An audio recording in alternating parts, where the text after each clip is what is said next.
But we begin tonight with the words of retired four-star General John Kelly, who for the first time is speaking out about Donald Trump on tape. During this interview with Michael Schmidt of the New York Times, Kelly delivered a stunning rebuke of his former boss's character. Certainly, the former president is in the far right area. He's certainly an authoritarian, admires people who are dictators. He has said that. So he certainly falls into the general definition of fascist, for sure. He commented more than once that, that Hitler did some good things too. And of course, if you know history, again, I think he's lacking in that. But if you know what Hitler was all about, it'd be pretty hard to make an argument that he did anything good. If he was left to his own devices, would he be a dictator if he didn't have people around him? Oh, I think he'd love to be. I think he'd love to be just like he was in business. He could tell people to do things and they would do it, and not really bother too much about whether what the legalities were and whatnot. That was Donald Trump's former Homeland Security Director and Chief of Staff.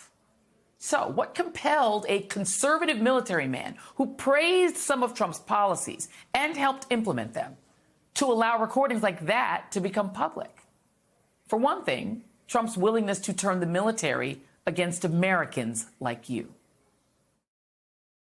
And I think this issue of using the military to go after American citizens is one of those things I think is a very, very bad thing. Even to say it for political purposes to get elected, I think it's a very, very bad thing, let alone actually doing it. Now, you would think that a bombshell like this would be a game changer, plastered on the front page of every newspaper in America.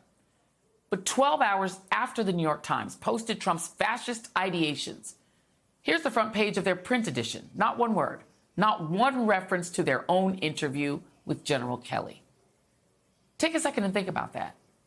The Republican candidate for president says that Adolf Hitler, who promoted the big lie about a cabal of Jews and Marxists plotting against Germany and used that lie to exterminate millions of minorities, including 6 million Jews across Europe, gypsies, disabled people marched into concentration camps and shot or starved to death after being used as slave labor. That guy, according to Donald J. Trump, did some good things. And there's not one word about it on the Times front page. What is happening? Kelly, a four-star general, joins General Mark Milley, who called Trump a fascist to the core. Trump's own vice president, Mike Pence, former Trump cabinet secretaries, James Mattis, Mark Esper, John Bolton, and a string of other former Trump administration officials in warning Americans about the man they worked for, because he is, in their view, the dictionary definition of a fascist. And somehow it's not a screaming headline? Well, how do the other political news sites react, you might ask? The Washington Post didn't bother to even mention it. What about the swing state papers? Nothing. The political sites sort of buried it. Politico assured us not to be distracted by Trump's sideshow because he has a real campaign strategy. Axios tells us Trump's closing message is to make a splash. Yeah, Hitler did some good things. Arnold Palmer's penis and turning the military to your own personal SS army. It's all just so splashy. It was left to Vice President Kamala Harris to point out just how important General Kelly's message is. This is a window into who Donald Trump really is. From the people who know him best, from the people who worked with him side by side in the Oval Office and in the Situation Room. Donald Trump is increasingly unhinged and unstable. And in a second term, people like John Kelly would not be there to be the guardrails against his propensities and his actions. Those who once tried to stop him from pursuing his worst impulses would no longer be there. What's left of the Republican Party is a cadre of people who, in a display of true cowardice and complicity, defend and dismiss the danger staring us all in the face. And what they are defending is not just a man who thinks Hitler did some good stuff, but someone who said he wants military generals like Hitler's, and who has already said that if he doesn't win, the Jewish people would really have a lot to do with that. There is probably a reason Trump is so drawn to Hitler. In Mein Kampf, Hitler explained that the masses more easily fall victim to a big lie than to a little one, and that even a propaganda claim so impudent that people thought it insane could ultimately prevail. In 1990, Vanity Fair reported that Trump's first and now deceased wife, Ivana, told her lawyer that Trump kept a book of Hitler's speeches in his bedside cabinet.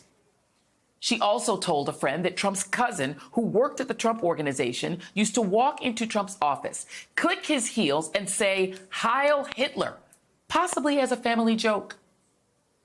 Jonathan Karl, in his book about the Trump administration, shed some light on why Trump embraces authoritarians, white nationalists, and anti-Semites. According to one account, Chris Christie, who was working with Trump during his first campaign, urged him to disavow David Duke's endorsement, since he was slow to do so.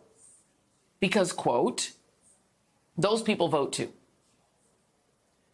Now, I know people love to dismiss these concerns as Trump derangement syndrome or taking Trump too seriously, but really? Really? Imagine for just a moment Barack Obama or Joe Biden's former staffers coming forward and saying that they dug Hitler. Think that might make a front page or two? And let's not forget Trump's own running mate, J.D. Vance, who famously said that Trump just might be America's Hitler. He's not wrong. Joining me now is Ruth Ben-Ghiat, history professor at New York University, who writes about fascism and authoritarianism, and Olivia Troye, former Homeland Security and counterterrorism advisor to Mike Pence and a member of Republicans for Harris. And Olivia, I do want to start with you. I just want to read to you from Bob Woodward's book, War, what General Milley said about Donald Trump. Quote, "He is the most dangerous person ever. I had suspicions when I talked to you about his mental decline and so forth. But now I realize he's a total fascist. He is the most dangerous person to this country, a fascist to the core," Milley repeated to me. "I will never forget the intensity of his worry." You have warned as well, Olivia, about him. You worked with him. What do you make of the benign reaction to the revelation that Donald Trump praised Hitler and wants a Hitler army? I think it's incredibly disturbing because it says that we are normalizing this pattern of behavior by Donald Trump, and that is incredibly alarming for where we are as a country right now in terms of what we're up against when it comes to a figure like Donald Trump. I mean, he is a wannabe authoritarian figure, and what he wants in these comments when you're hearing from generals is he wants blind loyalty from the military. That's what he's asking for, right? When he says that he wants Hitler-like generals, and General Kelly's talking about that, he's asking them to have loyalty to him, one man, not our Constitution, not the freedoms and ideals that our country has been built on. It is about him. And can I just ask you, I mean, you worked in the White House, you know John Kelly. John Kelly is a conservative, right? He's a pro-Trump conservative, right? He's not some never-Trumper. No, actually, he is definitely conservative. I worked with General Kelly at DHS when I first started in the Trump administration when he was there, and I worked with him when I first started in the White House. And he is a conservative-leaning person. And I also say, it took a lot for him to finally go on the record like this because generals they serve in nonpartisan ways, and it's very hard for them to take that step to become political. It was very hard for me to take that step and step away from my career. I had to walk away from it, and because I was an intelligence officer and we serve in a nonpartisan way. And so when people like this unprecedented group of voices that serve directly and watch Donald Trump firsthand are all coming together to warn America that this is dangerous, that this man is a fascist, we should definitely listen, because these are not people that we normally operate in political circles, right? This is unprecedented. Yeah.